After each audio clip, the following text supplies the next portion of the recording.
शान्ति पदयात्रामा सहभागी भएर यो बजारमा शान्तिको प्रकम्पन भाइब्रेसन फैलाएर हामी मधुबन आध्यात्मिक पुनर्जागरण केन्द्रको परिसरमा आइसकेका छौँ।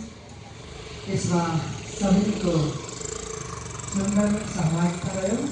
यसका लागि हामी सबैलाई हृदयदेखि धन्यवाद आभार व्यक्त गर्छौँ।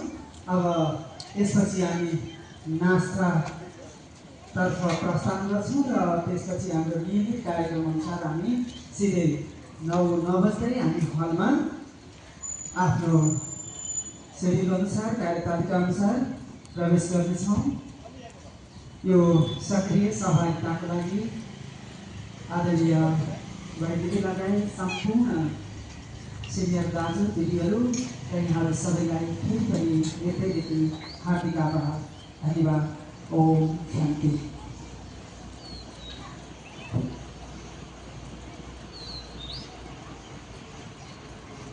राष्ट्रिय दिव्य सम्मेलन 2083 अन्तर्गतको प्रणव कुमार नेपालको वार्षिक कार्यक्रम अनुसारको आज हामी शान्ति पदयात्रा जो भएन नगरको अगाडि चाहिँ हामी बढिरहेका छौँ र यहाँहरूको सक्रिय सहभागिता हजुरहरूको सक्रिय सहभागिता रह्यो। ओम शान्ति।